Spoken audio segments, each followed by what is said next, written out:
Welcome, beautiful people of all ages, shapes, and colors, to another episode of the Hit Your Free Throws podcast, where we encourage you to stick to the basics. I'm one of your hosts, TV, aka TV on Basketball, alongside my co-host, Jay, aka The Knockdown. Jay, how's it going, my guy?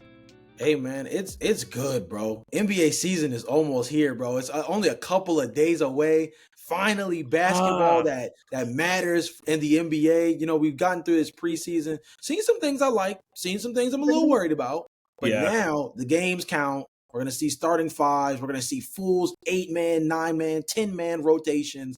I feel really good about this NBA season. And, TV, this might be easily the most unpredictable year that we have as far as kind of getting a gauge on the league coming into the season, as we've had since me and you started recording the podcast. I'm not going to lie.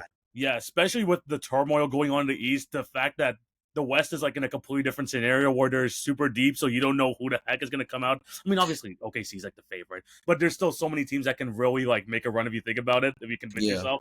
And we're going to talk about it a lot today. Firstly, WNBA Finals finished a lot earlier than we expected. Yeah, wow. We're going to have to get into that very shortly. Congratulations to the new Dynasty, man. That was a crazy dominant final series. And then we're going to finish off the episode with the final 6 questions of the NBA 21 Qs that we do every single year. Should be a good episode. We're going to cap it off again. We always do this with every 21 Qs. We're going to cap it off with our NBA Finals prediction, so you do want to check that out. But Jay, before we get into this, we do have to plug our other platforms. Make sure you follow our individual socials at TV on Basketball, at The Routine Jumper. Those links can be found in the description down below. In terms of the Hit Your Free Throws podcast, make sure you follow us on TikTok and Instagram for the best daily NBA content. We got the picks, you got the news, you got the series, all that type of stuff, all the daily content you can find over there. In terms of the YouTube, remember to like, share, and subscribe, and hit the notification bell so you will not miss an episode. And if you're listening on any of the podcast networks, Spotify, Apple, subscribe, leave a review, all that good stuff. We appreciate all of y'all's support. Jay, are you ready to get into this? Yes, sir. Let's get into it. And we're going to start off with the WNBA Finals. And, man, it's death, taxes, and apparently the Las Vegas Aces winning the NBA Championship because they have completed the dynasty, winning 3 championships in the last 4 years. They're the 2025 WNBA champions. After, Jay, we thought this was going to be a very competitive series going into it. The Mercury looked really good. They were battle-tested against some of the best teams in the league. They go up against the Aces, and it feels like the Asia Wilson-Jackie Young duo was just too much to deny. Obviously, they went through a lot of stuff as well themselves, the Phoenix Mercury, throughout the series. We're going to talk about that very shortly, too. But, Jay, your thoughts on the series and the fact that the dynasty is complete now with the Aces winning 3 out of the last 4 championships? Yeah, man. I mean, the first thing, let's talk about Phoenix, right? Completely just unraveled in this series across the board. Just kind of like came apart at the seams. Really starting, game 1 was the tone setter. Game 2 was where it felt like it just all was starting to deteriorate. And we were talking about the foul trouble issues and the fact that it just seemed like it was very hard to contain Asia Wilson, despite the fact that the scouting report is very, very clear in terms of what you need to do. It's called double the hell, right? It's one of those things where you understand that on a team like the Las Vegas Aces, that particularly this season has been so top heavy in terms of their dependence offensively on Asia Wilson to provide for them. And yes, Jackie Young contributed. And yes, this team kind of showed its depth to a certain degree throughout this series. The whole idea was to shut the water off of Asia Wilson. Instead, no, she just happened to lead the entire finals in, points scored and led the entire finals in rebounds and was easily the most effective player of any player on the floor for an entire 4 games, which, again, feels bizarre to say that in our first 7-game series in WNBA history that we got the clean sweep. We got the brooms out. Yeah. So I think the biggest thing for me when it comes to Phoenix is just, TV, you've mentioned it before, like the Alyssa Thomas, Asia Wilson demons is just, it's scary, man. Yeah. And honestly, every single time that they face, it feels like Asia just always has and the thing is, Alyssa Thomas is one of the best players in the league too, but Asia Wilson just always seems to have her number. Yeah, it's just one of those things where personally, I feel like Alyssa, she just had one of the strongest postseasons she's had in quite some time, right? And she's been a productive postseason player in the past. it's just something about this Asia Wilson matchup that just is a completely different beast. And to kind of touch on the Las Vegas Aces side of things a little bit, TV, this is a big this team feels very similar to, I hope I'm getting the year correctly, the 2021-22 Golden State Warriors team. Is that the right year? Yes, that's the one. That is the one. Yeah. Yeah. It's very reminiscent of that team if you want to make that NBA comparison, because like this is a team that we thought was dead in the water, right? This is the team Yeah. at the beginning of the season we were like, yo, this Jewel Lloyd trade doesn't look like what we thought it would be. We didn't think Kelsey Plum meant that much to this team. Granted, we knew Kelsey Plum was important, but you're exchanging her for another all-star caliber player in Jewel Lloyd, who's played on, successful postseason teams before.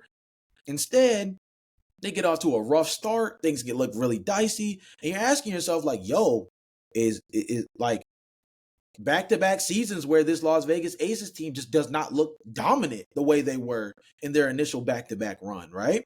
And Yeah. you're looking at this team and you see Asia Wilson doing her thing, but the depth is questionable. The rim protection outside of Asia is kind of questionable. The three-point shooting for this team a good portion of the year was teetering back and forth. And the back half of the season after the Olympic break hit, and they just were on complete bear. And then you get to the postseason, smiting everything in sight. And it kind of reminds me of that Warriors team, because the Warriors team, I remember there was jokes where it was like Dominique Foxworth and like those guys were on ESPN First Take, and I think it was Kendrick Perkins and all of them. They were like, how many more championships do you think the Golden State Warriors will win in the Steph Curry era? And I remember the screenshot. It's everybody holding a big zero over their head like this. I remember that. Yeah. Yeah. And it was just full doubt on this team, right? And then they just put together a full-blown masterclass of a postseason and get the job done where Andrew Wiggins is your second best player, right? Jordan Poole proves that he was, at least at the time, worth the contract that he had, the contract extension he was looking at, right? All of these things start to kind of culminate. And the Las Vegas Aces feel very similar. They're a team that I think a lot of people were wondering if last year was the first domino to like this team moving in the wrong direction. And here they are. And then the start of the season looked like it was confirmation bias.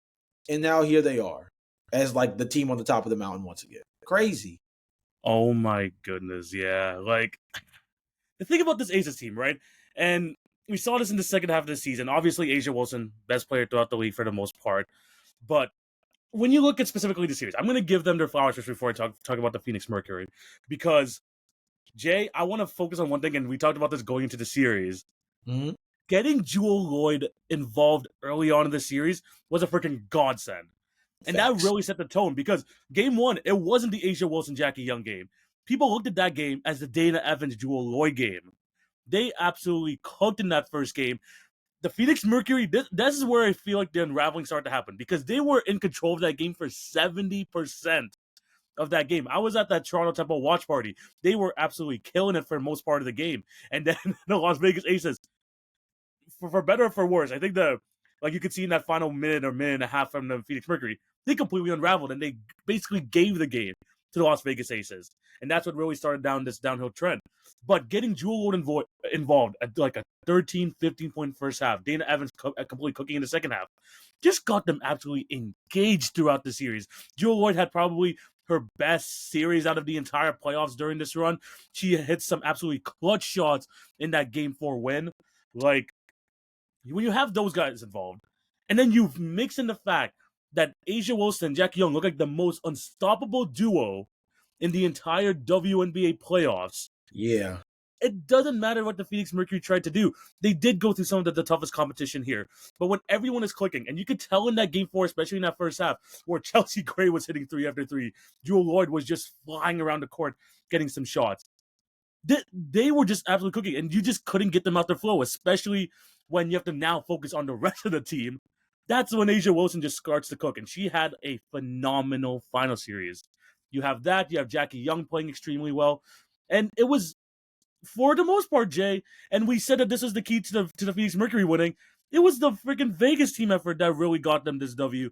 And you can't, and for all the hate that they've got throughout the the regular season, for all the doubts that we had on them throughout the playoffs, I'm very happy to say that they proved me wrong. Asia Wilson's still the best player in that series, but these girls, man, all came up to play and all played their role extremely well.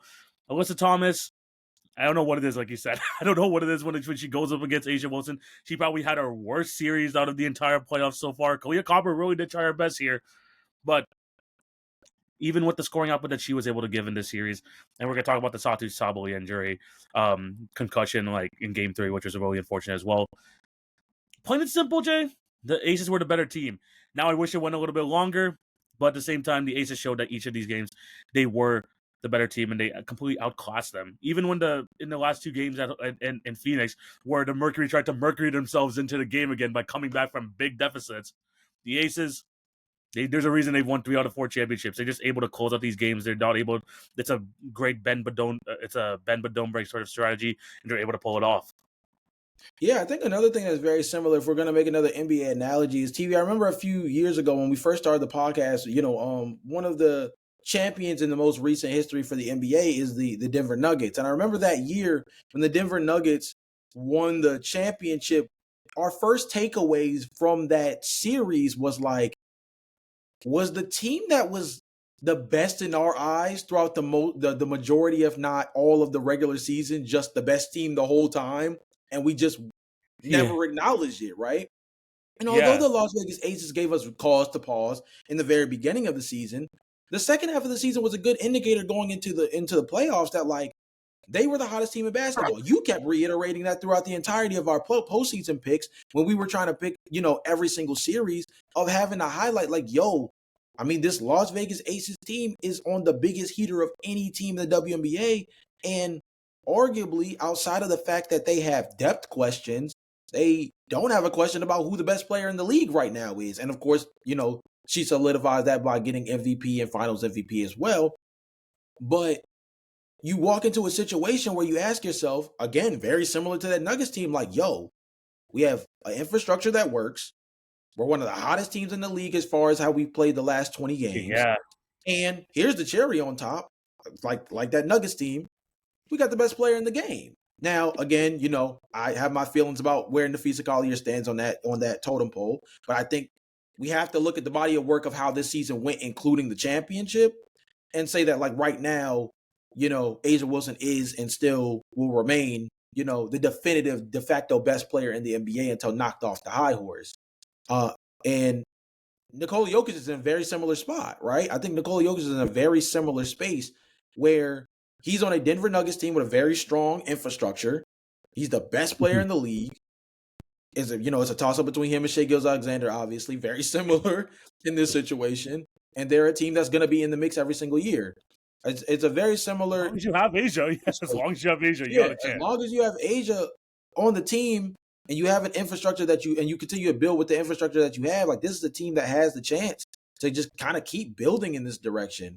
So yeah, like I said, just an overall big time win. Again, a little saddening, like you mentioned before, that this only went 4 games.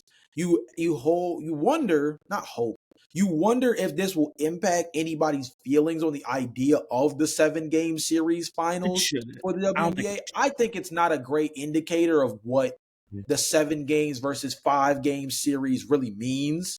When it comes to the WNBA, I think in the right kind of series, that 7 games could actually be major. I just think this Phoenix Mercury team just was not ready to get blitzed.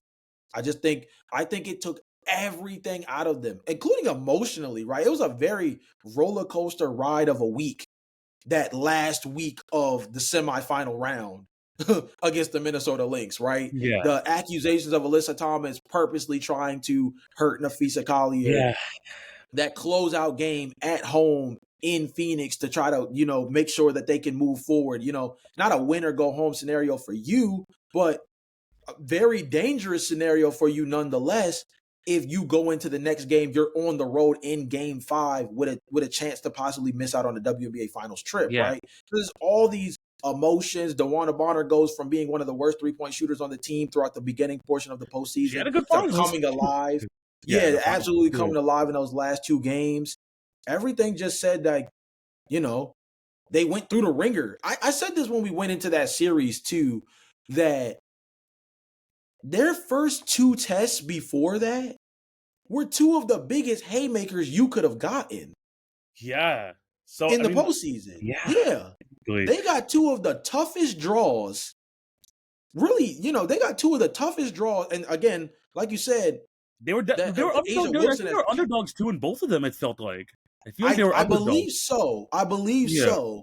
They coming into the WNBA finals, they had easily the hardest road in recent memory to get there. And then to win the championship, you were gonna have to go 3 for 3. It was funny. I think you kept mentioning like Satu just keeps catching MVP strays with these situations she's gonna end up having to Honestly. guard up against 3 straight series in a row.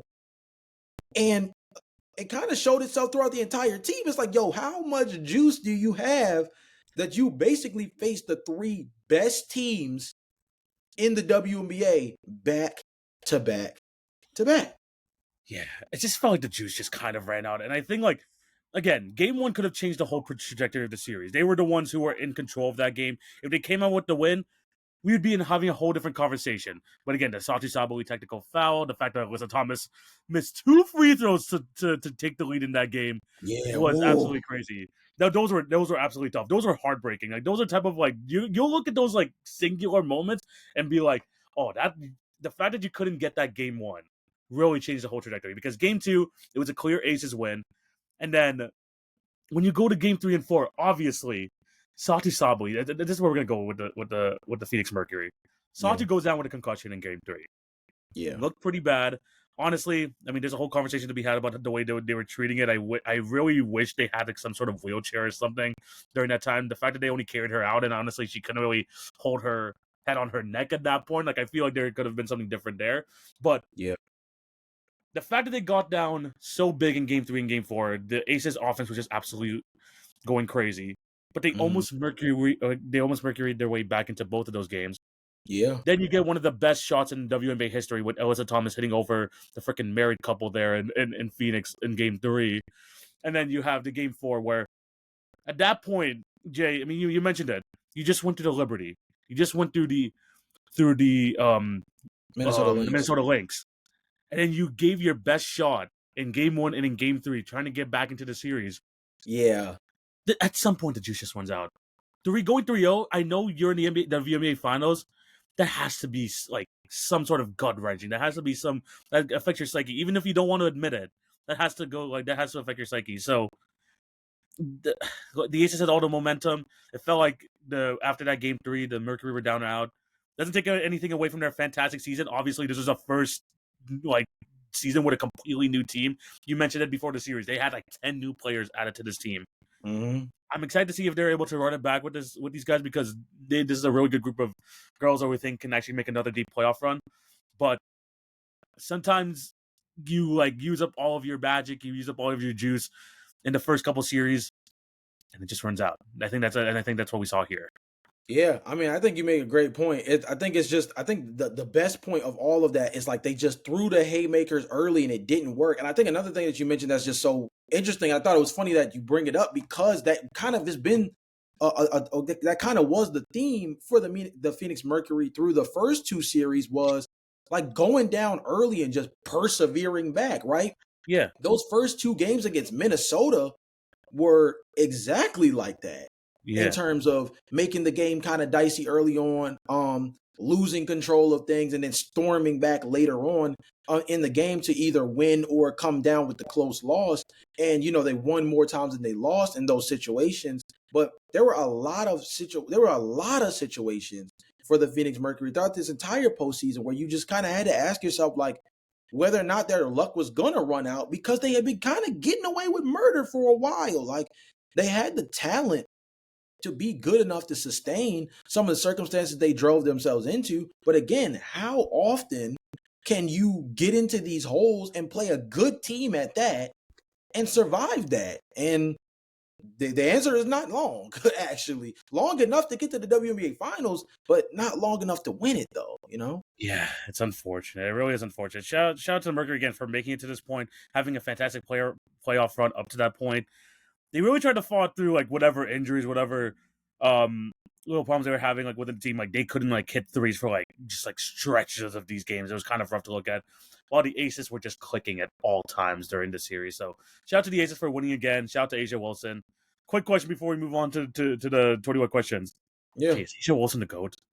I was thinking about it. Like, I ain't gonna at this lie, bro. point- I ain't gonna lie. That's not a crazy question right now, dude. At this point, I was thinking like, because I mean, obviously she's not even 30 years old yet, which is insane. yeah, to me. And yeah, the fact that 3 MVPs, 3 championships in 4 years, multiple time defensive player of the year, feels like all WNBA every single year. Like leading scorer in the league. leading scorer in the league. Like shout out to Diana Taurasi, shout out to Maya Moore, shout out to all the girls that came before her. Well, we haven't seen dominance like this in the WNBA ever. Yeah. I mean, like this is it's time for some uncomfortable conversations. That's all I'm saying. It's time for some no. You're uncomfortable- definitely right. This is a situation where we have to start addressing the elephant in the room, and it's like, are we kind of watching history in progress, right? Like, are we really in the middle Is this what middle it of felt kind like of when watching? Jordan was in the league? It felt like this is like it felt like when Jordan. No, Like people would seriously. think of the lore of like Asia Wilson, like this run has been like nothing short of spectacular, and I don't think like Yeah. at least like and people talk about Jordan's peak wise, I don't think anyone's touching this, like especially in this Yeah. like multiple year stretch. Yeah. As far as the WNBA is concerned, obviously you're gonna have your Maya Moore conversations. I think she's obviously somebody that's gonna be up there, pretty firmly. I think Candace Parker obviously deserves real conversation, in this kind of discussion. Obviously, you have to go a lot deeper back to kind of get some of the other. Like Tamika Catchings, of course, was phenomenal back in the day. Exactly. You have to go a little bit further back when you start talking about the Cynthia Coopers and players of that ilk, right? When you start to kind of put that line together, then you're like, okay, the conversation is at least it might not be solved, but it definitely needs to be had, if that makes any sense. And I think we're at the point now where if the conversation wasn't at least being had, somebody needs to start it, because this is. I actually just pulled up on Basketball Reference, like the WNBA finals, like leaders and stuff like that over the last, near 20 plus years of its iteration. And just looking at just like the WNBA finals alone, the only players who have put together a run similar or arguably better would be Cynthia Cooper with them going to 4 straight WNBA finals in the beginning, and Maya Moore with the Minnesota Lynx 3 out of 4 years herself also in the WNBA finals. Yeah, that's she won the closest thing. And TV, that last WNBA finals with Maya Moore was in 2016. Yeah, Maya Moore is just a decade removed. Yeah, no, Maya Moore is a victim of we wish she played longer, but she didn't. Obviously, she retired super early. But Asia, man, I know Marcus is probably going to agree with this too. I mean, like he's been. I've seen clips of the podcast. This man's wearing the goat mask and everything. Guys going full Shannon Sharp on that shit. But yeah, if we're seeing the GOAT, let's appreciate it. I feel like she's already in that conversation. If not, she's already the GOAT. Let us know what you guys think down below. I feel like Asia Wilson is of that. I mean, there's no question she's of that ilk, but I think it's like fair to say if you have her as a GOAT, I wouldn't even freaking argue with you. She has been on a crazy run, and I don't think it's stopping here. This Asia team is going to try to stick together, and they're probably going to make another sort of run next year. Jay, it's going to be crazy. Yeah, the biggest thing and the most interesting thing for the WNBA in general, right, is how the hell is this summer going to go? Because between the actual so many changes. I mean, between free agency itself, the CBA negotiation being one of the most toxic things I've ever seen on the internet, and the fact that we're adding 2 expansion teams in one summer, and this class is kind of going to be loaded as far as the WNBA draft selection is concerned. Yeah. Bro. Teams next year are not only going to look different, it's going to be, this is going to be as chaotic as we've ever seen in basketball. No, I said earlier, I hope this Phoenix Mercury team like runs it back. We have no idea what the WNBA is going to look like next year. So even if I say that, like, I don't even know what this Phoenix Mercury team is truly going to look like until we actually get into that off season. So yeah, let us know down below your thoughts. Congratulations to the Aces once again, 3 championships in 4 years. Clearly a dynasty they got going on there. Jackie Young, phenomenal series.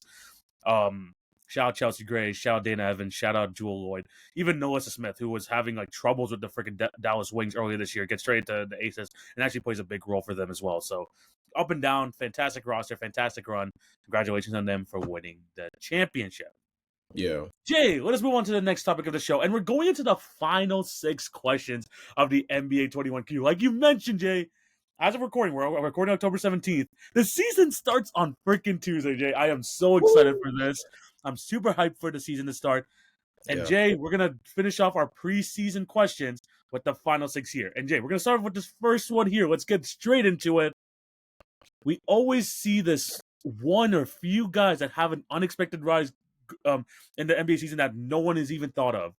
Okay, who's going to be that player for you? Pick one NBA player this year that's going to have an unexpected rise. So this is going to be super random, but I think that's kind of part of the premise of this question, right? Because I was thinking about this. I was talking to my girl about this because I thought it was such a loaded question. And TV, I'm glad we kind of get to actually kind of talk about this blindly because neither one of us neither one of us know who our player is. But when I was talking to her about it, I was telling her, I'm like, this is such a loaded question. And she was like, what do you mean? I was like, well, when you read it out loud, it sounds very straightforward, but in reality, it's asking you, who's a player that you think is good, that nobody else really has seen or caught wind of being this good of a player yet, that you think is going to have a breakout caliber year?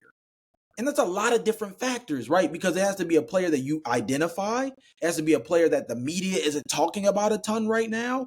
And it has to be a player that you think is in the situation that allows themselves to have a breakout caliber year, right?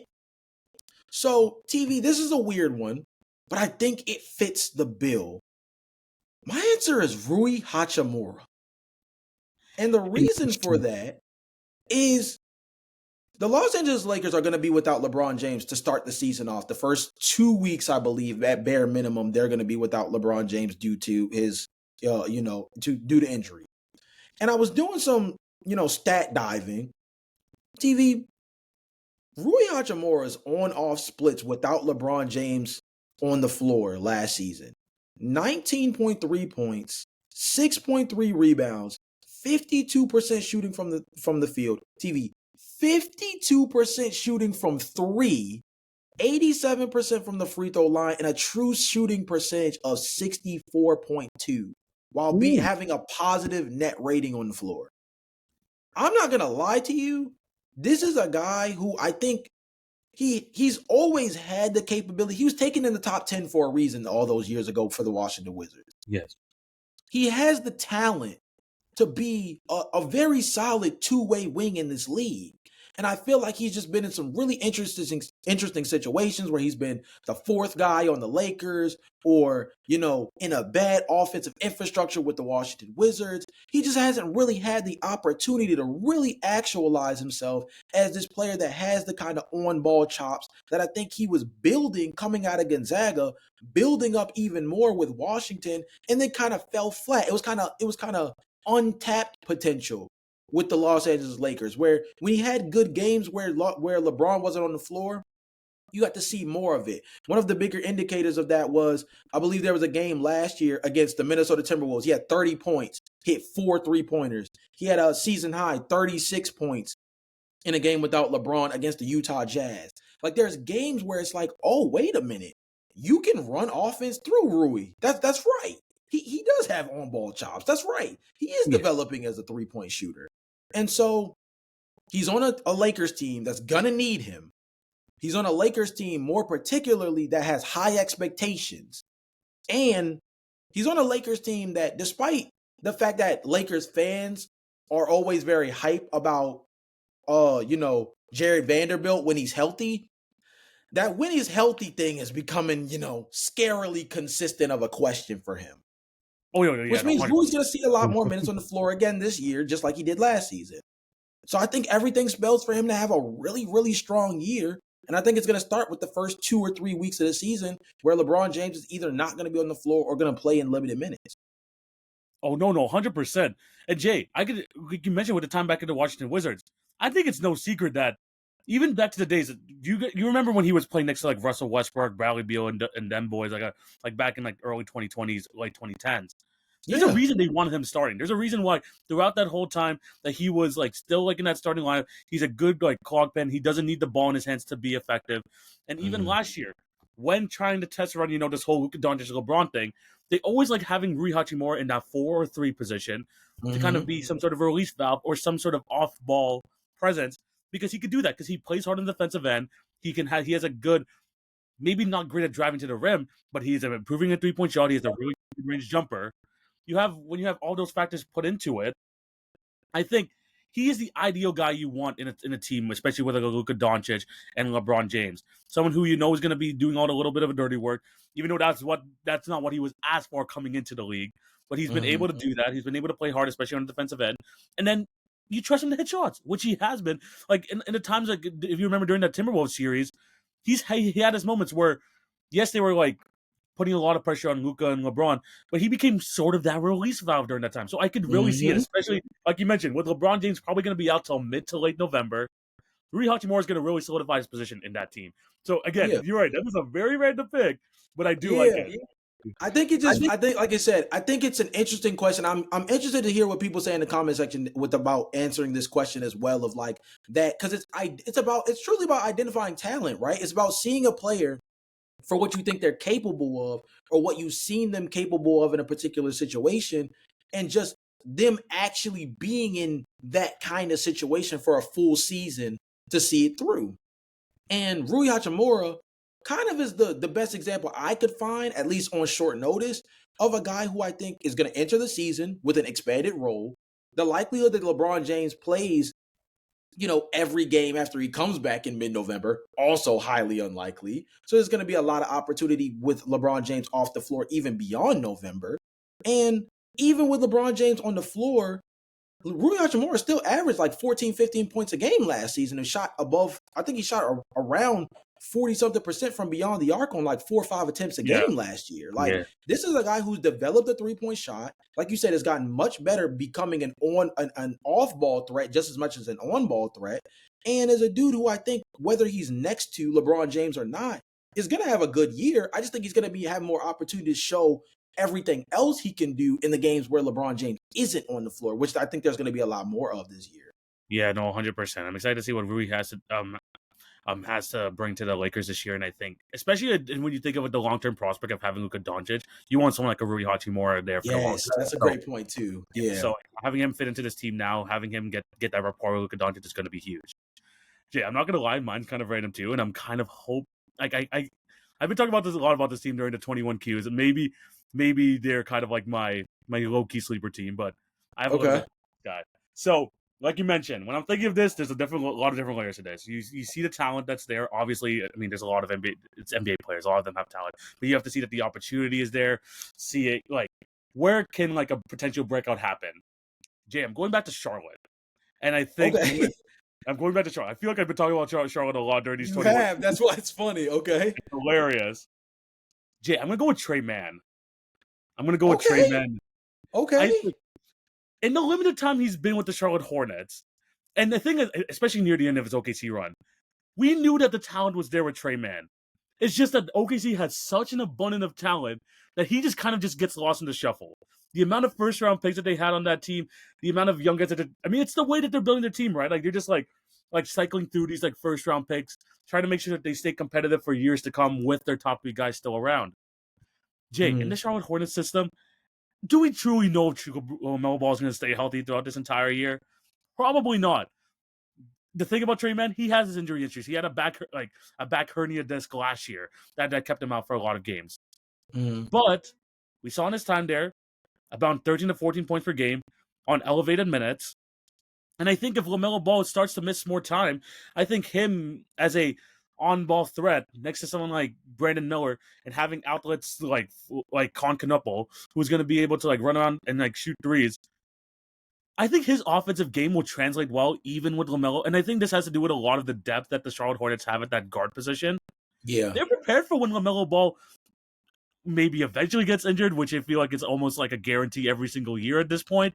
Yeah. Or if they're willing to move on. I think someone like Trey Mann is able to step into that spot, maybe people might think Colin Sexton is, but I feel like Colin Sexton is more of a 6-man role. I feel like you could so with someone like next to Brandon Miller, I think Trey Mann is able to elevate into that starting point guard role, which he has done from time to time. And I think like with LaMelo Ball out, I think like obviously you're gonna miss out a lot of the playmaking chops, but in terms of keeping the offense going, I think that's not gonna be a problem with the Charlotte Hornets. And I think if given the opportunity, you could see Trey Mann having like a 17, 18 point per game season, maybe like 5, 6 assists per game. And I think the Charlotte Hornets will more than anything stay above water.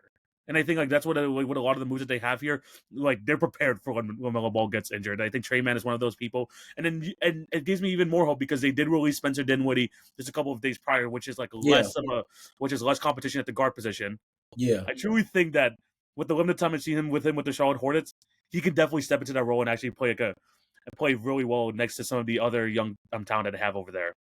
Yeah, no, I think you make a really good point. You actually ended where I was going to pick up with, which is actually the most important point in terms of the pathway, right? Is you can see there's a certain level of belief in the depth they have added by bringing in Colin Sexton, already having Trey Mann on the roster, but then making the decision to make the veteran of the group, Spencer Dinwiddie, the odd man out, right? Yeah. And so you look at that group now and you look at Brandon Miller is obviously more a traditional 2 guard, but can potentially play the 3. We know that Colin Knipple is a guy that's interesting, can play the 2 and the 3 for this team. Trey Mann, more of a traditional 1-2. Colin Sexton, more of a traditional 1-2 as well.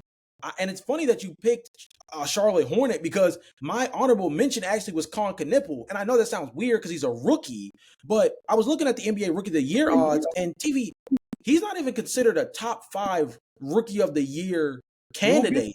He will get chances. Yeah, he's actually 6th in the running at plus 1,900 with guys like Dylan Harper and Trey Johnson above him. I'm not surprised by Cooper Flagg. I'm not surprised by Ace Bailey. I'm a smidget surprised by the VJ Edgecombe thing, but I think the hype around him in Philly is driving that a good amount because he just is a hyper athlete and a guy that I think is going to get real minutes with Jared McCain out and Kyle Lowry on a pitch count and, those different things. But Colin Knipple, I genuinely think he's going to be a top 3 rookie this year. Like, I genuinely believe in that.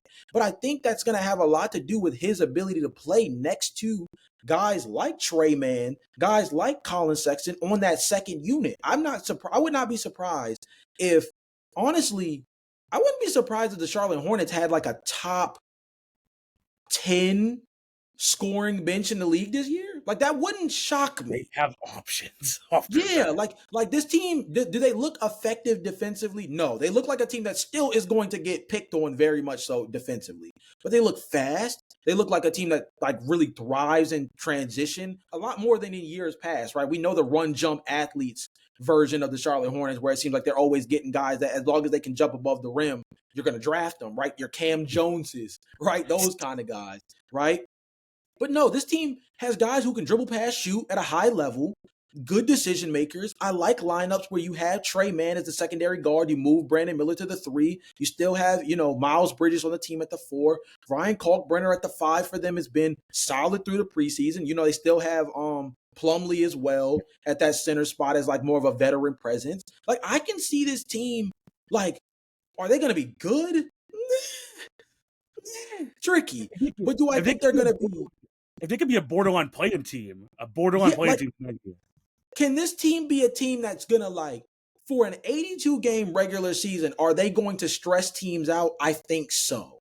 Yes. I think that's all you need to be right now while you're still kind of trying to figure out what building around LaMelo Ball the most effectively really looks like, right? Because let's be honest, since drafting LaMelo Ball, they haven't really been good at landing blue chip prospects. They've always landed outside of the top 3, outside of Brandon Miller for the most part. And the guys they've drafted have all kind of been like those hit or miss, high potential athletic types. Yeah. It wasn't really until these last 2 back-to-back drafts with Miller and Colin Knipple where you're like, can we just get some hoopers? Can we just get some guys who can hoop? And it kind of was an extension of what they did last offseason. T, remember, we were talking so much about the Charlotte Hornets just looking competent with those acquisitions of Seth Curry and Grant Williams. Yeah. And it was just like, oh, wait, they're actually decent when they have good to like above average, basketball players on the floor. Like guys who just know how to play basketball. Now all of a sudden they look, competent. So now Yeah. that they're starting to draft with that philosophy of having guys who are just, good at the game of basketball, I can see this team actually being like pretty decent. Yeah. Honestly, I like the big point you made about the offense. You can't sleep on a night versus the Charlotte Hornets if they're going to be able to have like all these guys play and contribute offensively, because they have a chance, like you mentioned, to be a top half of the league offense. So if they're able to stay healthy and they have like these options, especially at the guard position coming off the bench, even with someone like LaMelo Ball, obviously you want him to be the focal point of that offense. Even if he's out, though, you have like options now, which you couldn't really say that in years past. So I'm excited to see what they have. Hopefully, Trey Mann again is someone I can see like having some sort of breakout year, either in the 6-man role or potentially just starting more than they expect because of the LaMelo Ball potential injuries. So I'm excited to Mm-hmm. see how he's able to do. And as you can see, I'm kind of slowly but surely buying into the Charlotte Hornets team. But we'll see how Yeah, the season yeah. goes when it starts. All right, Jay. Next question. We talked about over-unders, and we're gonna have an episode before the season starts about the over-unders for the Western Conference. But Mm-hmm. Jay, as this could be a little bit of a preview, maybe it talks about more about the Eastern Conference. But what is your guaranteed under in the wins? So when looking at these odds from FanDuel, I think it's the one we've been using as of late. When looking at these at these over/under wins, what is your guarantee under? So I found that the San Antonio Spurs have an over under of 44 and a half. Is that still consistent with FanDuel? I think it's 43 and a half, but it's like, it's a 43 1 game. and a half? Okay. So I'm going to be honest with you, and this is opposite of many people, because I think a lot of people are in the Wemby Glaze sweepstakes right now of who can be the biggest San Antonio Spurs supporter Yeah. with Victor Wembanyama this upcoming season, growing to what, 7'5" or something nuts like that they said this summer. Insane. I mean, it's just some insane stuff, Yeah. right? But me personally, TV, I'm just not there yet. I'm just not there yet. A 40 plus win San Antonio Spurs team that didn't really do too much outside of bringing in like Luke Cornett and then obviously drafting Dylan Harper this summer as far as improving their team. They're going to start the year out without De'Aaron Fox and Jeremy Sohan, who are both not going to be ready for opening night, it looks like, which is two of their starters as far as I'm concerned for this team. They have real big questions as far as like their depth to me from a scoring perspective. I think they have a good guard system with Dylan Harper and Stephon Castle. But like, what is Keldon Johnson on this team right now? Yeah. Like he's been a guy that's been in trade conversation for Lord knows how long, but like are they gonna move him for somebody a little bit more established? I think one of the biggest indicators that they're still kind of 50-50 on Keldon Johnson is how long they kept Harrison Barnes, and more particularly how long they were starting Harrison Barnes at one point for this San Antonio Spurs team. Like, I think they still wonder about like what Keldon Johnson even is for this team, despite the fact that I think he's actually a pretty solid player. But yeah, they're starting the year out without two of their main starters. All of the hype is around Victor Wembanyama and the thought process that, Dylan Harper being drafted makes up for the fact that De'Aaron Fox is not going to be there for the start of the season. But like, did this team really get better? I don't know. Because everything that indicates they have gotten better this season really comes from the idea of internal development, and we're not going to really see that sample size until at least January of whether or not those guys on the roster already got any better from last season to this season. So they're the team that, I don't know, 43 wins in the West with the way it looks right now, and teams like Portland getting better, in my personal opinion. I don't know, man. San Antonio, it just feels like people are really early on San Antonio. I feel like San Antonio is still like one more really solid top 10, top 12 pick away from like really being where they think they're supposed to be in this Victor Wembanyama era. And that's not this year, obviously, like I said. Yeah. I think that's the best way to put it. We don't know what the heck this team is going to look like. And I think Yes. that is the crazy part. We already talked about it in the past. The shooting concerns me. Their shooting very much concerns me. They have different scores at like wing positions, at the guard position, but none of them are really true shooters, or at least reliable 3-point shooters on that end. We know how great Victor Wembanyama is going to be. There's a chance that he might be a dark horse MVP candidate. Who knows? Mm-hmm. But in this West, like you mentioned, with a lot of things already like set in place, and the fact that you still have a lot of question marks on your roster, and yes, you do have a top player in this league in Victor Wembanyama, but the fact that the cast around him is still like going through some transitional phase, the amount of question marks they have makes me wonder about that 43 wins. I mean, that's a pretty big jump from last year, if you really do, Yes. if you really do think about it. So And you have to and the thing is, you have to explain where the plus wins are coming from, right? Is it all just on the back of Victor Wembanyama gets better because he's 2 inches taller and hopefully he'll be healthy enough to play maybe not all 82 games, but at least at enough least, to qualify for All NBA? Like, are yes, those two factors just enough to add what's that, could 10 be, wins to this team? yeah. I 10, mean, could 12 I think, wins to this team? and the thing is, like, that could happen. That's the thing. Like, I believe that, but it's not like a guarantee. That's for me. Like, Yeah. like especially with like so much things like revolving around him. So I like that pick because, again, and if you look at the top teams in terms of confusion, you're gonna put teams like my Toronto Raptors in there because you don't know like what the heck is gonna happen with them. The San Antonio Spurs are up there with like Yeah. we don't know what this team is, like what their offense looks like, where the points are gonna come from, what like what the rest of the cast around Victor Wembanyama is going to look like. So in terms of being skeptical from the 43 wins, I am very much down with I'm very much agreeing with you that maybe the under is probably more of a safer bet, 100 for sure.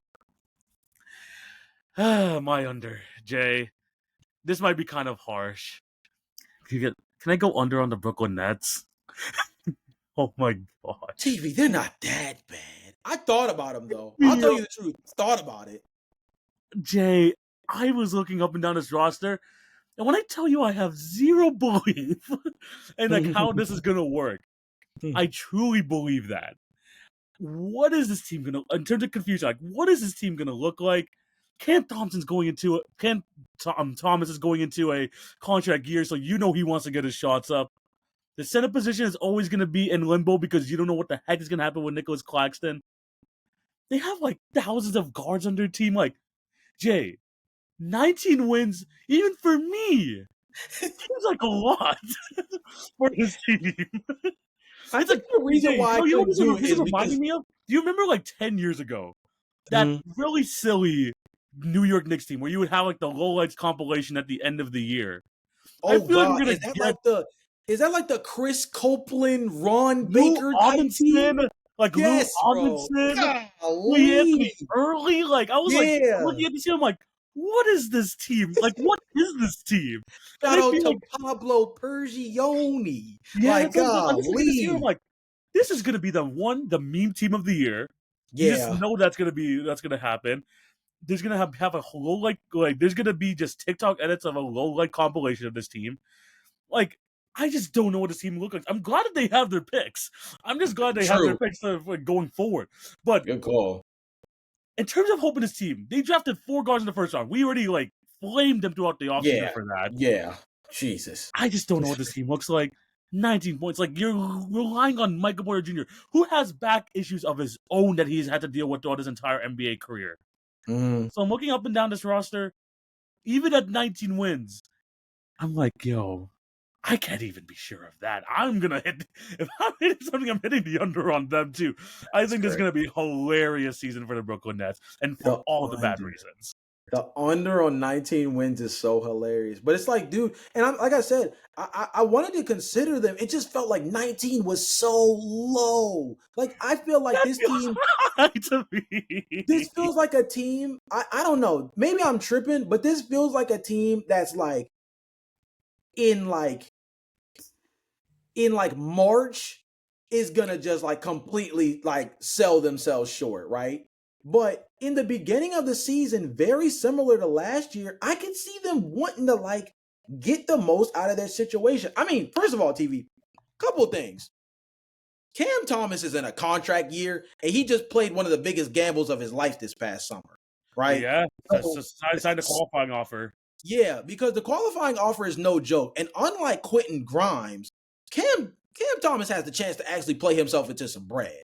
Now, he still plays a very positionally dependent position. What I mean by that is the skill set, slash archetype he plays of the microwave scoring guard is still one of the most debated skills or debated. They're one of the most debated positions in the NBA in terms of what their stance in the league is as far as getting paid.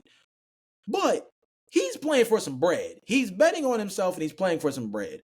Also, Michael Porter Jr. in a new situation, I think, wants to prove that he has some real on-ball chops because we haven't really seen him since Missouri, right? When he got to the Denver Nuggets, the back issues, playing next to Nikola Jokic, being on a team where they just need him to be a knockdown three-point shooter, all the jokes about the fact that he never passes the ball because the minute the ball touches his hand, it's going up. Yeah. Those are all things that are now different for this Brooklyn Nets team because he has to be a lot more for this team than he ever was as a part of the Denver Nuggets. Now, does that mean there's going to be good basketball? Lord only knows, right?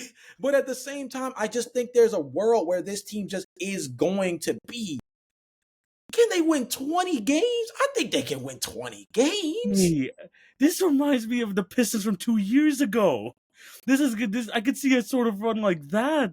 If you see a 20-plus game losing streak, tell me that I could predict that sort of thing happening with this team. Yeah. You're probably right, bro. I just don't want I don't want Nets fans to be that sick because I at think the end of the day, they're an NBA team, right? At the end of the day, they're an NBA team. I don't think like a true NBA team like this should be winning less than 20 games. But we've seen teams like have bad seasons. Yeah. I'm not gonna lie to you. This I'm not gonna lie, man. Hitting the under on 19.5 is kind of crazy. And I was thinking about it. I was looking through all of the over-unders, and I'm like, I still don't even believe in this Brooklyn Nets team to get like 20 wins. And that's where I'm kind of out with that. So I'm like, I think they're going to get like between 10 to 20. I don't think they're hit the 20 mark. So yeah, I'm going to have them as my guaranteed under. Golly, that's nuts. It's bad. That's nuts. And it's hilarious because we're going to move on to this next question. Yeah. Jay, which team is in the worst situation in the NBA going into this year? Okay. We're being negative in this portion of the podcast, but what team is in the worst situation? Okay, so this is where, again, another loaded question. To me, I was trying to figure out worst situation in the NBA. So what do we mean by that? Do we mean according to expectations? Do we mean according to, like, what do we mean by worst expectation? I mean, worst situation, TV, in your personal opinion? Oh, like for my personal opinion? Yeah, like just what do you, what before we share our teams, what would you classify as a quote unquote worst/terrible situation in the NBA? Like, can you have a superstar, but just like clearly you're not going anywhere? Being a team in purgatory, being a team that like has a bunch of first round picks, but like you just don't know who's who yet. Like, what do you consider as being like the worst situation possible in the NBA? The worst situation possible for me is, again, if you're a middling team with not much of a future to kind of depend on, not many trade assets that you can like super rely on, like kind of like a compounding factors. You know, it's not just you're the worst team in the league. It's not like, oh, you don't have any more draft capital. It's not just that. It's kind of like a combination of, and like it's, again, like you said, it's different ways on how you see it. I have a couple of teams in mind, but I guess the best way for me to put it is, I'll say my answer first. You know what? I'll say my answer first. Okay, cool. My worst situation is the Sacramento Kings. And in terms of the outlook of this team, Jay, they just signed Russell Westbrook.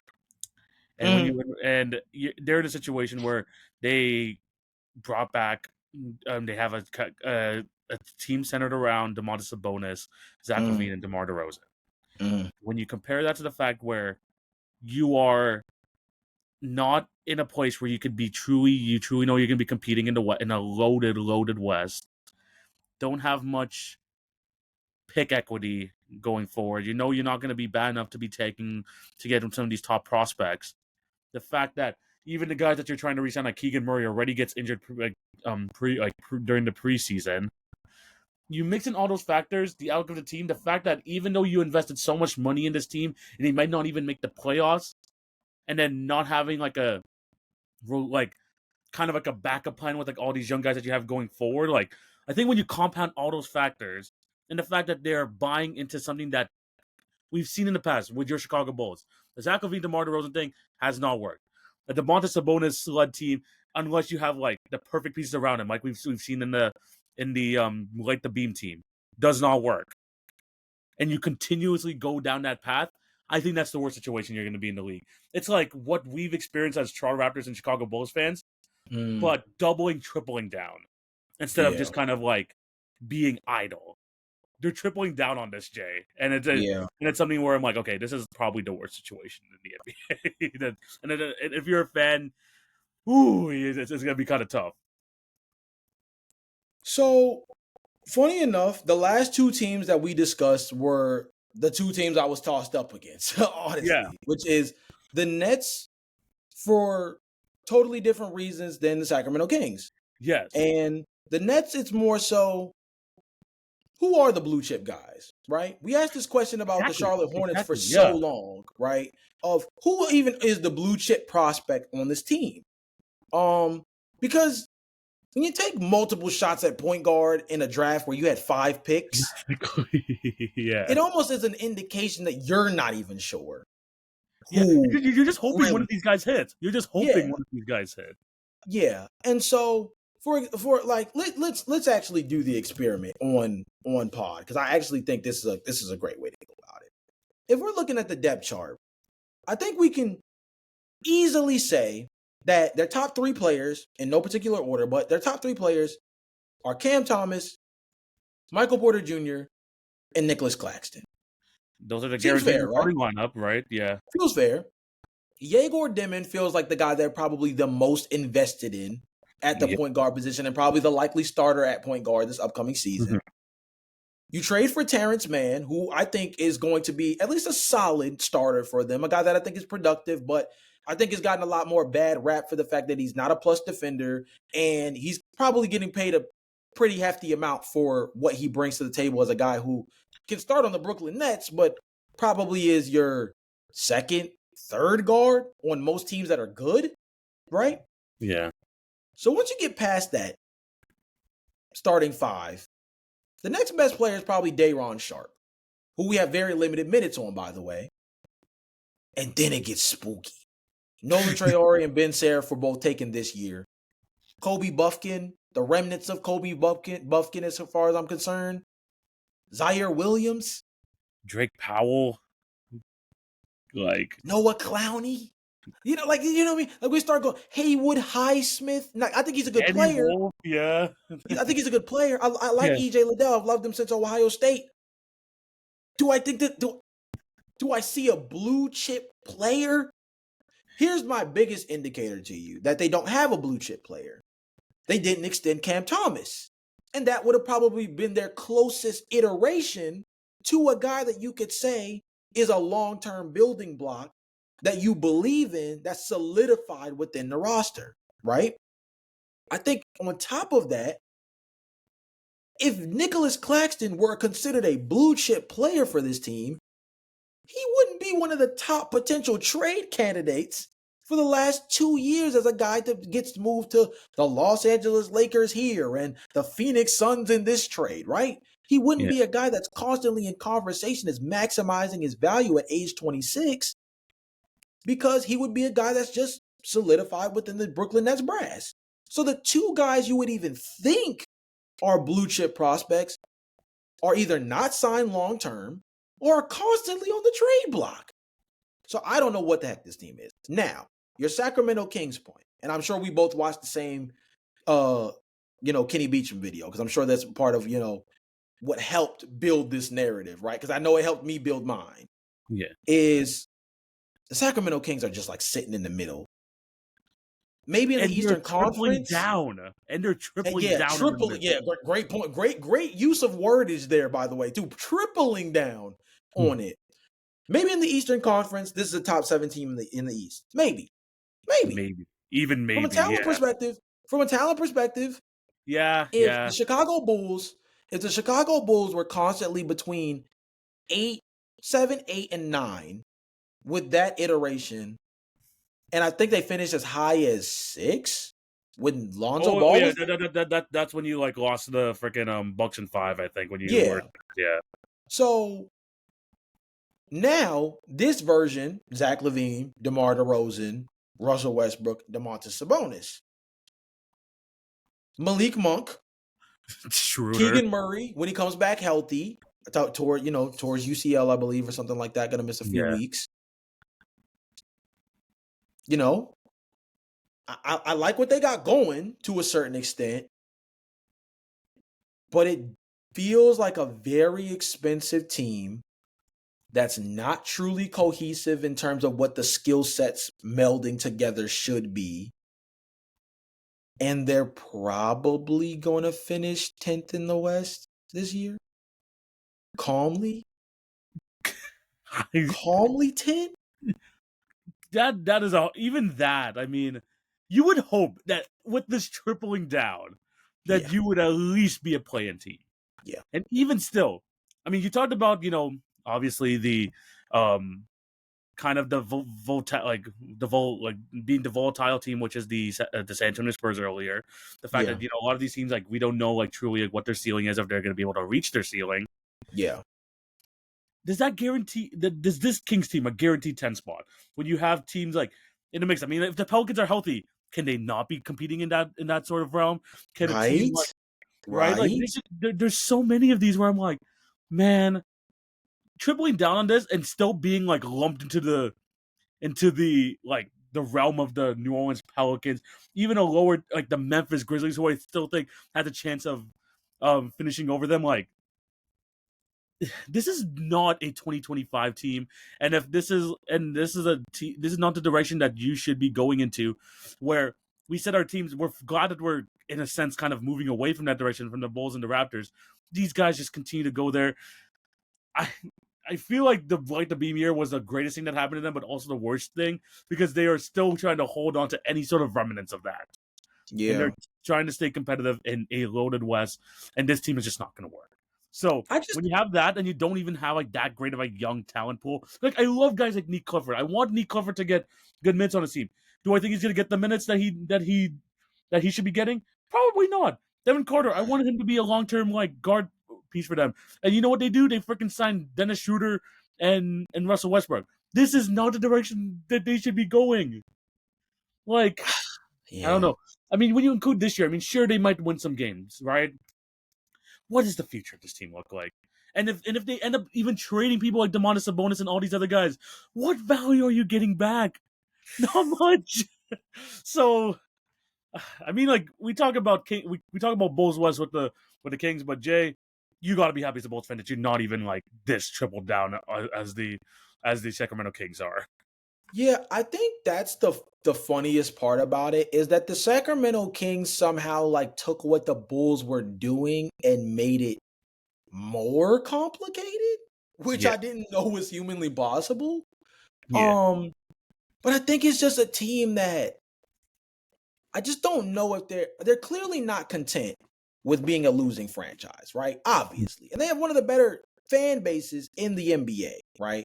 As far as, the light the beam year was easily a great reflection of the fact that like when this team is good, their fans really show up They and show show up. out, Yeah, right?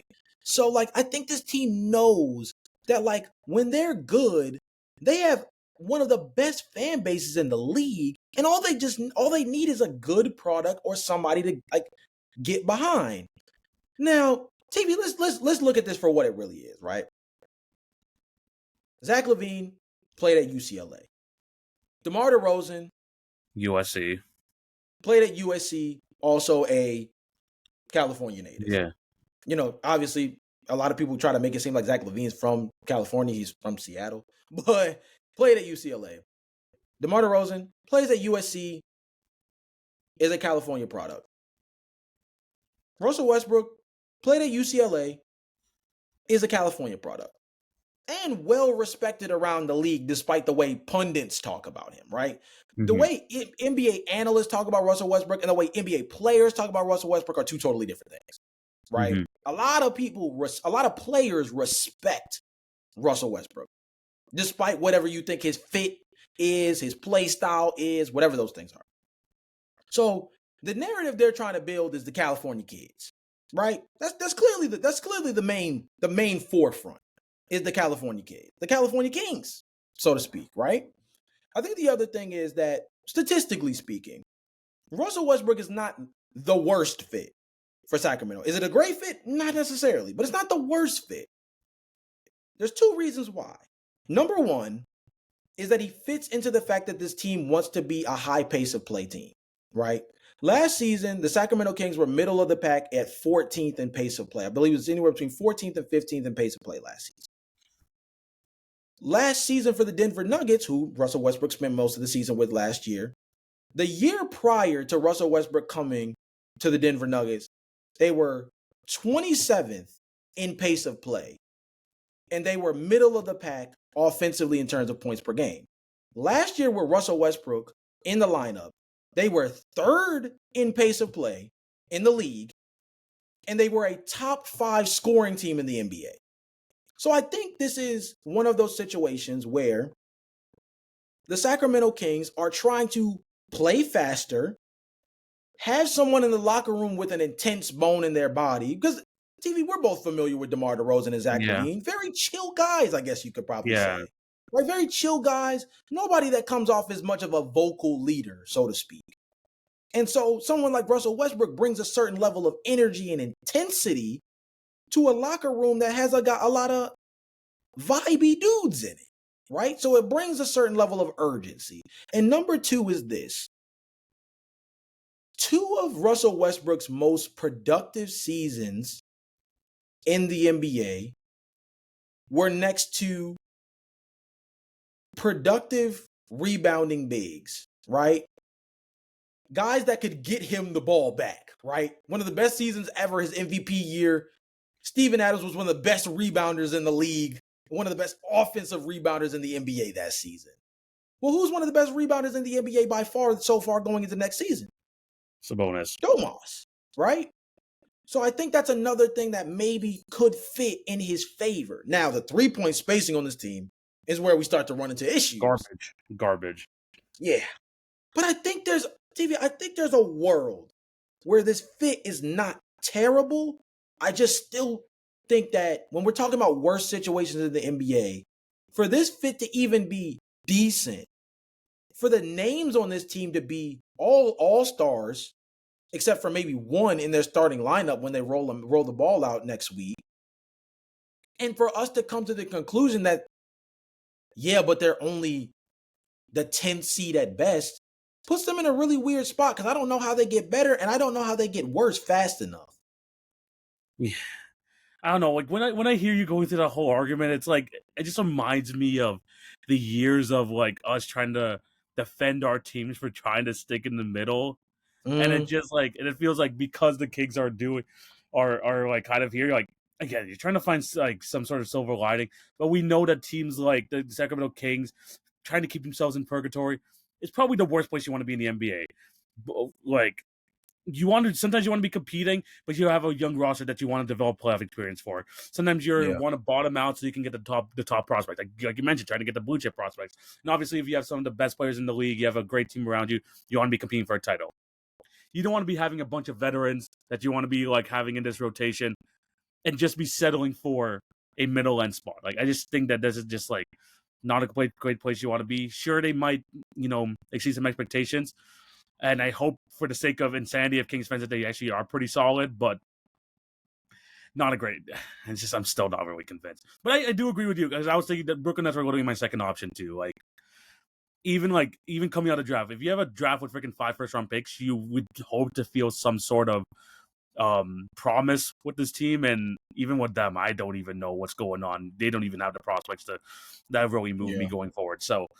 Again, those are probably 2 of the worst ones. Let us know what you guys think down below. If you have some other teams that you have in mind for this type of question, for which team is in the worst situation. Jay, next question. You know what? Let's leave the positive stuff at the end. I'm going to be going to this one first. Who's going to be this season's 76ers Pelicans team? And Jay, you know exactly what I mean. Teams that with like decently good expectations, you have a lot of problems going to the season, and it completely falls apart. Yeah. Who do you think is going to be that team this year? So this one was really tricky, but also very obvious to me, TV. The season from hell is the Milwaukee Bucks. And it's because this is a lose-lose year, no matter what. TV, let me tell you why. First off, if they lose Miles Turner for any reason, this team is chopped cheese from a rim protecting perspective. I don't care who you think Giannis Antetokounmpo is. Like, if they lose Miles Turner at any point in the season, it's chopped cheese. It's done. That's number one. Number two, what is Kyle Kuzma on this team? Because last year was not a good enough sample size to really get an understanding of what his value is for this team moving forward. That's number two. And number three is you have the cloud of this team not being competitive enough in the Eastern Conference hanging over your head all season in ways that we haven't seen since before they traded for Drew Holiday the first time. Right? That was the last time we heard Giannis rumors that were like really rumbling, where you were like, yo, if they don't do something soon, it's going to get spooky. We heard it around the Damian Lillard trade as well, but it was different then. It was different. Giannis had just signed an extension. He was a lot deeper into his contract. Things were different then. So the last time we heard any real worries from Giannis Antetokounmpo staying in Milwaukee as being a real issue of concern was back before they signed Drew Holiday and eventually won the championship. They didn't have that kind of move this summer. They don't have that kind of team for coming out of this summer. So you got that dark cloud hanging over your head, and it's hanging over your head so much that you became the first team in NBA history to have three brothers play on the same roster. And I don't think they did that by accident, by the way. Just throwing that out there. Don't think that was by accident. Bring in Costas. So I'm just saying, man, this team, the best case scenario for them, I think, is a 7-8 seed. Best case scenario. The worst case scenario is they find a situation where they like genuinely have to trade Giannis at the trade deadline. And it wouldn't shock me. Maybe it would have shocked me a year ago after seeing Luka Doncic be traded. Nothing scares me anymore as far as guys being put on the trade block. But this feels like the year where everything can rip at the seams for Milwaukee. And that's basically what happened with Philly last year. You make all these cap machination moves the year before. You completely betray James Harden. All these things happen so that you can sign Paul George. And what happens? Paul George barely plays last season. Joel Embiid can't play back-to-backs anymore for the rest of his career. Jared McCain, after a Rookie of the Year level start, gets injured and misses the rest of the season. Everything came apart at the seams right after they felt like they made the big move. Milwaukee is in a situation where like they basically stayed stagnant. And the rocks they did throw, they were pebbles.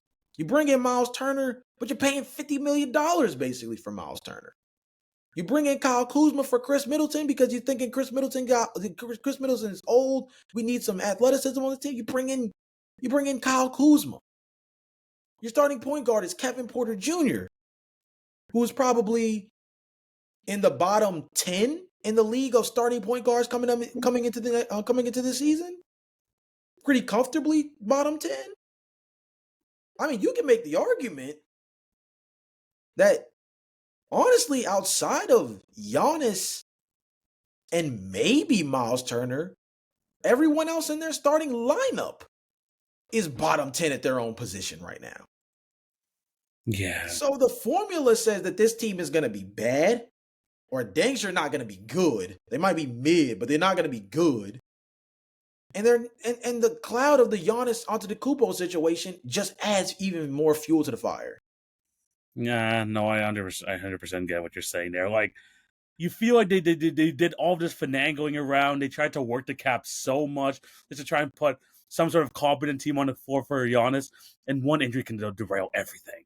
And it could just like start this like kind of snowball effect where, again, the Giannis trade could happen. You know, this team could just completely go downhill, and they don't even have the draft capital to kind of like lean back on in the future. So I could definitely see a team like that happening. I feel like that is like one of the prime candidates to happen in the East, especially with like all these rumors again coming back saying Giannis saying, "Oh, you know, I'm committed to Milwaukee right now, but 8 months from now, that could be a completely different situation." Like we're seeing remnants of that. I hope that doesn't happen for Milwaukee. Obviously, they've gone through a lot of shit, you know, like over the last few decades before they got Giannis. So I want to see more one team guys. That's what I'm saying too. But there's a lot of potential for this to really blow up in their face. Jay, Yeah. for me though, a team I could see this happening, and this is kind of like a west end of this, the Dallas Mavericks. I feel like could Oh. have this sort of situation. Oh, okay. Mostly because, yes, they have Cooper Flag. At the end of the day, their future is kind of secure because at least they have Cooper Flag to kind of like lean back on, build in the future. This season, though, look at the guys they have to try and to lean on to try and have this team, keep afloat, try to make the playoffs. Anthony Davis, Klay Thompson, Derek Lively, Daniel Gafford. It's a good team on paper. There's no doubting that. And if Kyrie Irving comes back, great. Yeah. Jay, Anthony Davis is one of. We talk about Joel Embiid not being able to play full seasons. Anthony Davis is like up there with being poster children for doing that. Yeah. Derek Lively, the last couple of seasons have had like injury issues like throughout the regular season. I feel like if an Anthony Davis injury happens to this team, one, people are gonna clown Nico Harrison as always for the trade that they were able to make. But when Anthony Davis is not on the court, yes, you have Cooper Flag, but what is this team gonna look like, especially with the lack of guard play? You don't want to rush Kyrie Irving back from injury as someone who is in his going into his mid-30s. They just have the top guys that they're hoping now bring them towards the finish line for them to have a deep playoff run are just guys that you have as one of the best talents in the league, but you just know the risk that you have having these guys on your team. And with a lot of their depth, having the injury issues they've had over the last couple of years, Klay Thompson, do you really think he's going to have some sort of bounce back, like a good bounce back season from last year? Yes, he had a good second half of the year. Do you think that's going to continue going on to next year? Like, I don't know. I feel like there's so much question marks, and then the top guys that you need for Nico Harrison's plan to go into place, being this unreliable, like staying on the court. I mean, it's already a bad start. Freaking Anthony Davis, like you mentioned in like a previous episode, he has to wear freaking goggles for the rest of his career. So like he's already like having those injury troubles coming into this. So yeah, I feel like there's a chance for this to all unravel, and it is. People can call it bad karma for Nico Harrison and all that, but at the same time, like it's just too many of the guys that they have to rely on, going into the season, are just guys that they just have that sort of cloud looming over them. They're one of the poster childs of friggin' like injuries throughout the season, and I think that could unravel at the seams as the season goes on. Yeah, I get it though. Dallas is in a really interesting spot because there's a lot of things going against them, right? If Cooper Flag is not rookie of the year level, which I mean, in the preseason he's shown that, but he's been great. If he's not rookie of the year level, that's obviously going to be a ding on the team, regardless of the fact that Cooper Flag was easily the runaway first overall pick. I mean, people are still going to look at it and say like, the questions are going to go of like, what really is he? Did we overplay it? Did we oversell him? So on and so forth, right? Then you have the backdrop of the Anthony Davis-Luka Doncic trade. Like anything Anthony Davis doesn't do or can't accomplish now is amplified times like 10. Because now you're getting but what could we have been with Luka conversation, right? Yes. And so now you run into that issue. And then even further, and more particularly, I think the biggest thing that stands out to me is the fact that this team is in a really interesting spot because the expectations that Nico Harrison, in a sense, is kind of created for them by saying that, like, although they're playing for the long term, they're also a team that made win now moves, right? I mean, those are all things that when you look at this roster, the age of the roster construction, they're all things that are a representation of the fact that these are all supposed to be win now moves for this Dallas Mavericks team. And Cooper Flag was kind of the thing that unraveled that to a lesser degree because it allowed them to quietly hit any version of a reset button that they want to. Because like you said, their future is quote unquote secured. So yeah, Dallas is in a really weird spot because they're not championship or bust because no one's that unrealistic. At least they shouldn't be. Yeah. But they have to have a good season because everything that they do is going to be compared to the Lakers. Everything they do is going to be compared to what the Lakers do this year. Everything Anthony Davis is to the Dallas Mavericks is going to be compared to everything that the Los Angeles Lakers are getting from Luka Doncic this year. Yes. And I think with that expectations and the fact that the guys, again, that you got back in the trade, the fact that you traded for these guys to be competitive right now. Yes, you have Cooper Flag as that guy that you can like do like break in case of emergency, that you have someone that you can lean back on, which you can't say for a lot of these teams who go all in. But it's a lot to ask, especially with like this timeline that Nico has given them. There's a good chance that this 2 to 3 year window can really unravel, even just starting this season, just with the players that they have on their roster. So yeah, that's a team that I'm like going to be looking at saying, I want them to do well, I really do, but can they be this season's like Pelicans of the West? I can see that as well. So yeah, that is my pick for that one. Jay, let's end this on a positive note. We have 2 more questions left. What is your guaranteed? We talked about guaranteed under and wins. Who do you think is going to be a guaranteed over and wins? This one was easier for me. It's the Phoenix Suns. Okay, yeah, I was on my radar. I don't get it. Like I don't okay, don't get me wrong. They're going to be starting the season without Jalen Green to kick off the year. That's not great. But it doesn't seem like he's going to miss too much time. As far as I'm concerned, I'm on BetMGM right now. You can tell me if FanDuel is very similar, but they got the over under at 31.5 wins. Let me double check. And yeah. Like, is this Phoenix Suns team that much worse than Sacramento, who according to BetMGM is at 35.5? Again, Phoenix was at 31.5. Is Sacramento that much better? FanDuel has them at 30.5, so even lower. I'm saying. But okay, so where's Sacramento, for example? Sacramento is at, because it's like 34.5. So you mean to tell me, and don't get me wrong, the talented names are there, but you mean to tell me that the Sacramento Kings are that much better? Look, I know to the average fan, 4 extra wins won't sound like much to anybody. In the Western Conference, that's the difference in seeding a lot of years. TV, you know this more than anybody with the way we've broken down the Western Conference the last handful of seasons. The Western Conference is like, the 3rd through 8th seed has been decided by like 1 game.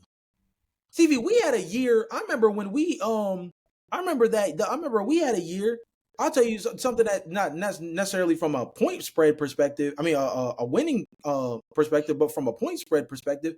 TV, I remember the year in the Daily Picks Challenge where I was one Memphis Grizzlies insane performance away from having a comeback of a lifetime in the Daily Picks Challenge, all off of 1 game. In the Western Conference, a 4-game gap is the difference between being like, in this case, being like the 10th seed and being like the 2nd worst team in the West, the 4th worst team in the NBA.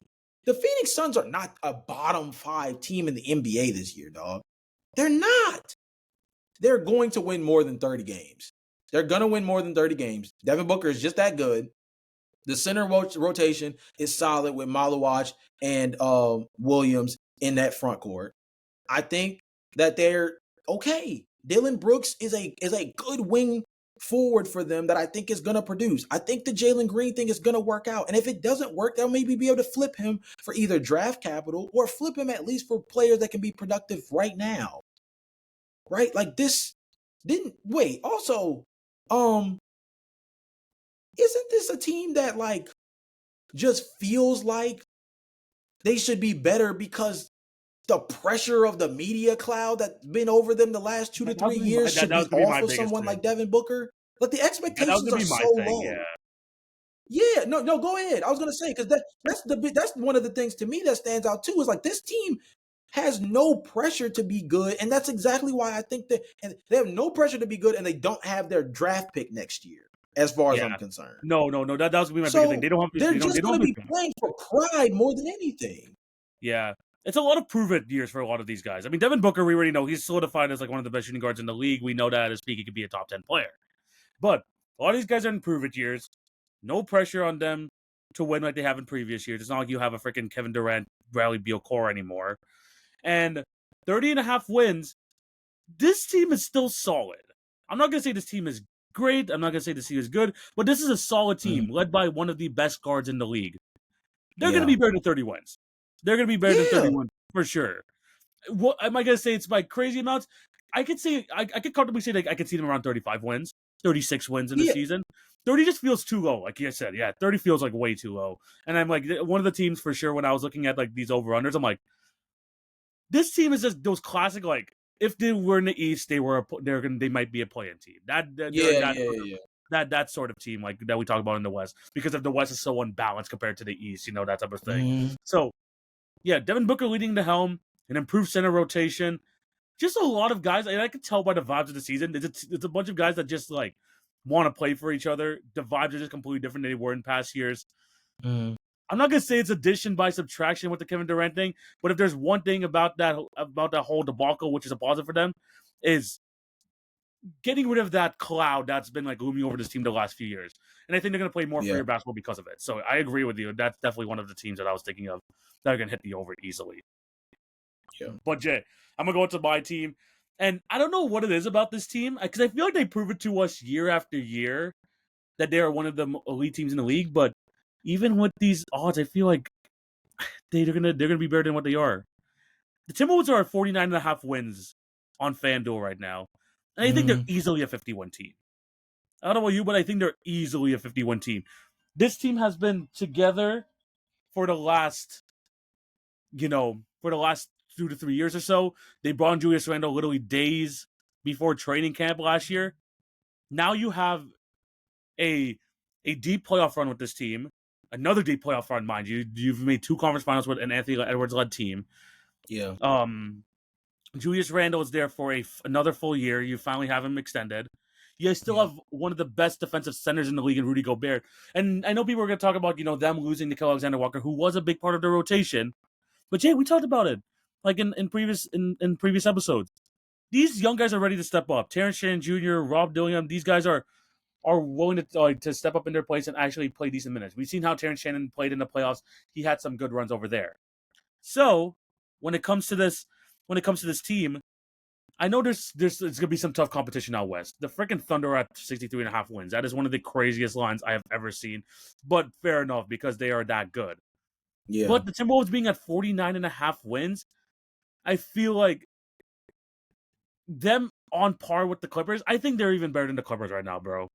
I think Mm, yeah. with the team that they have right now, the fact that they have the chemistry over the last few years, they're definitely in that like they deserve to have their respect over the the Clippers. Even I think like with the Denver Nuggets at 53.5 wins, I think they should be closer to that more than anything, like a 51.5 sort of win pace or something like that. So give me Yeah. the Timberwolves. I think they're going to be easily a 51 team.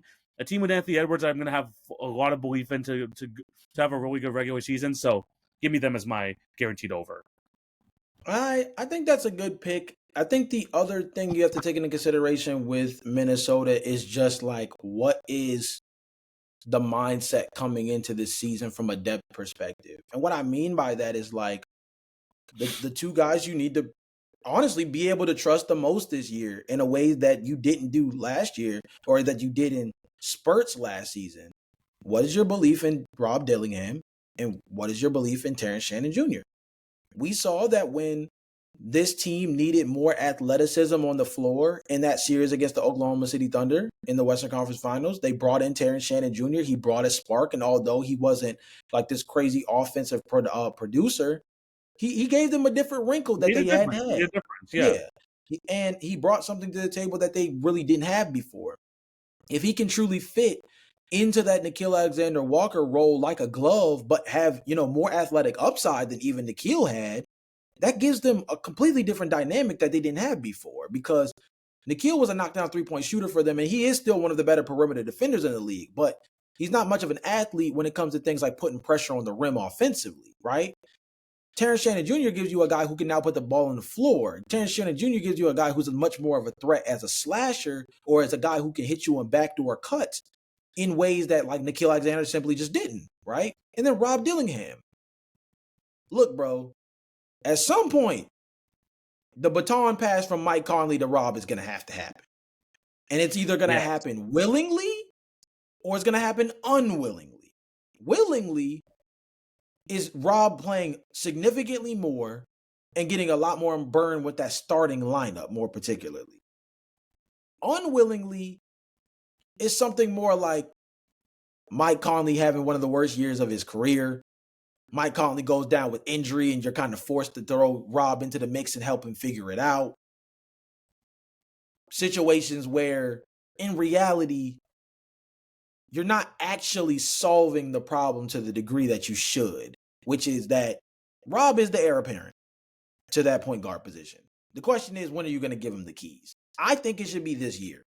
I don't know if he should be the de facto starting point guard, but he's got to see more minutes than what he saw last season. Yeah, I really hope so too. I mean, like we're not really gonna know until like again, like he gets the opportunity. He didn't really get much in his rookie year, but they drafted him. They literally moved up in the draft to get him. It's time to show that belief in this season. And I think like with them like letting go of Nickeil Alexander-Walker, they're taking that next step into that youth movement to try and find those guys who are going to be around Anthony Edwards for the long term. Because again, he's still in his early 20s. He's still going to be the leader for this team. They're hoping for the next decade or so. You need to find guys around him that are going to be with him for the long haul. And I think they had that plan when they drafted Rob and Terrence Shannon Jr. And now they kind of have to, in a sense, throw him to the Wolves. They already had kind of the like little bits and pieces last year, but they need to start going up against these guys, kind of like how the Nuggets in the previous years have been trying to trust guys like Payne Watson and stuff like that, you know, those type of players to go into those roles.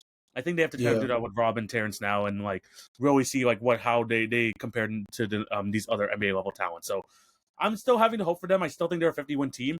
49 just feels a little low to me, and I think I'm going to be hitting the over for them. Jay, final question. We've reached the 21st question of the NBA 21Q preseason. And of course, we're going to end this off with the same way we do every single NBA 21Q. Jay, what is your finals matchup, and who do you have winning the championship this year?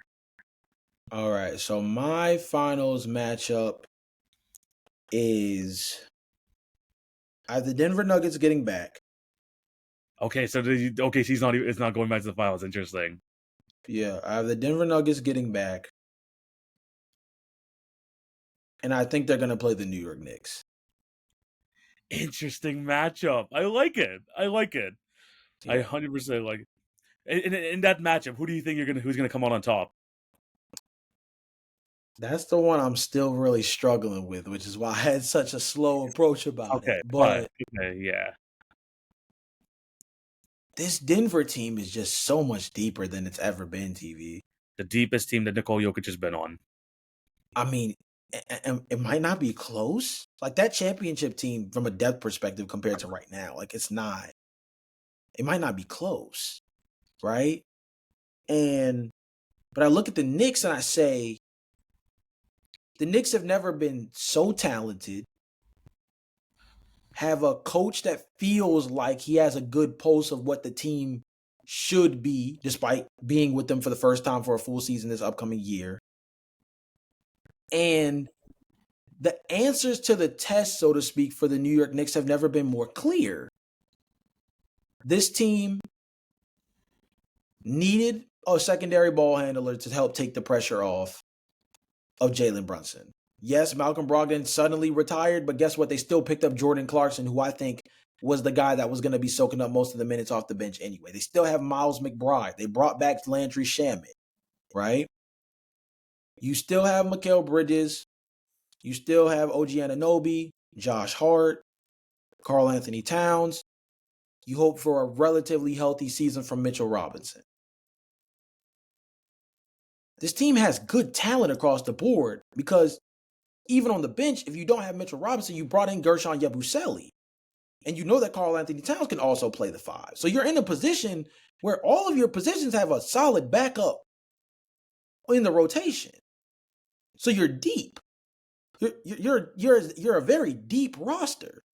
And beyond needing to add real depth to this team and get another ball handler to help on the perimeter outside of Jalen Brunson, the biggest question mark for this Knicks team for the last 2 seasons is one that was answered with the coaching hiring, which is, how are we going to manage these guys' minutes? Because we know what the philosophy of Tom Thibodeau was. We've seen it.